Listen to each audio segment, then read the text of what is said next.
In 2012, Dr. Simon Alcott, a respected New Hampshire surgeon, packed for a medical conference in Chicago, kissed his wife goodbye and vanished. 5 years later, during an emergency surgery in Texas, a doctor reached into her patient's abdomen and pulled out something that should never have been there. Another doctor's hospital ID. Simon Alcott was 46, a husband, father of 2, and one of the best trauma surgeons in the state. His colleagues described him as meticulous, kind, and unshakably calm under pressure. That spring morning, he told his wife he'd be back in 3 days. He never made it past the airport. His rental car was found a week later at a rest stop off I-93 engine off. Doors unlocked, wiped completely clean. No fingerprints. No wallet. No Simon. The local police called it a missing persons case. His wife called it a nightmare that wouldn't wake up. For months, volunteers searched the woods, drained nearby lakes, even brought in cadaver dogs. Nothing. Rumors began to spread. Some said Dr. Alcott ran away. Others whispered he'd been taken because he'd seen something he shouldn't have. With no leads and no body, the case went cold.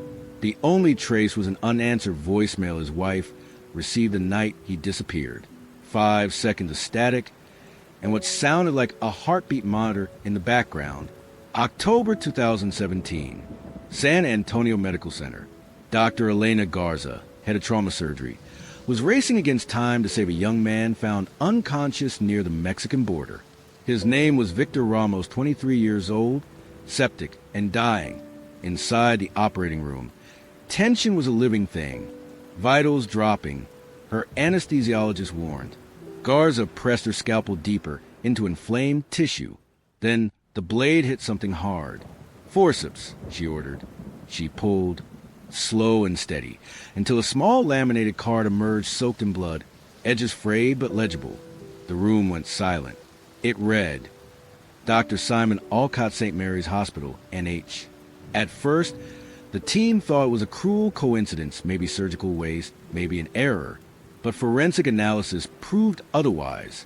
The card was sterilized, folded twice, and sutured deep inside the abdomen, intentionally placed.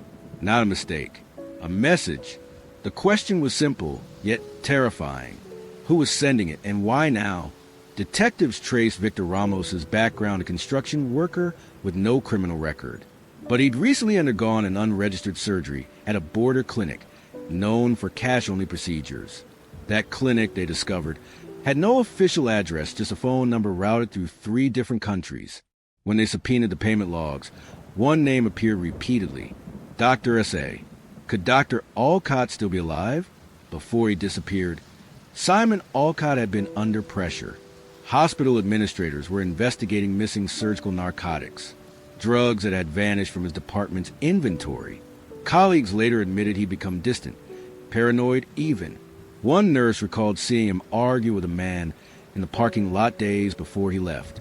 But the footage from hospital security cameras was mysteriously erased. Maybe he fled. Maybe he was forced to. Either way, someone wanted him forgotten. Forensic experts reconstructed Victor Ramos's abdomen. The sutures around the ID matched Alcott's own unique stitch pattern, a subtle double loop taught to few surgeons, which meant either Dr. Alcott was alive and operating in secret, or someone was impersonating him with chilling precision. Weeks later, a breakthrough. Customs agents raided a warehouse south of Laredo used for black market organ transplants. Inside, they found surgical tools, blood-stained sheets, and a ledger signed A. Fingerprints on the tools matched Simon Alcott. DNA matched too. The missing doctor hadn't been killed. He'd built a new life in the shadows. March 2018. The FBI set up surveillance on an abandoned clinic 40 miles from Brownsville. Through a cracked window, agents saw a man prepping instruments under flickering lights. When they moved in, he fled out the back door, through the mud, toward the woods. A chase ensued. Minutes later, they found him collapsed by the riverbank, hands raised, whispering, "Tell my family, I never meant for this." Fingerprints confirmed it. Dr. Simon Alcott alive, but changed. During interrogation, Alcott claimed he'd been blackmailed into performing illegal transplants for a cartel. He'd faked his disappearance to protect his family. But when Victor Ramos died under his scalpel, guilt consumed him. So he hid his old ID inside the body, hoping someone would find it and uncover the truth. In court, prosecutors painted Alcott as a criminal mastermind. His wife, still wearing her wedding ring, described him as a man haunted by mercy and fear. The jury found him guilty of involuntary manslaughter and medical conspiracy. Before sentencing, he turned to his wife and whispered, "I tried to save them all." Then he was led away. The story of Dr. Simon Alcott is not just about crime. It's about how even the healers can lose themselves trying to play God. 5 years, one lie, and a single hidden ID card unraveled a life built on secrets. You've been watching Crimes and Clues, where every secret finds a voice. Subscribe for more stories that reveal the truth behind the silence.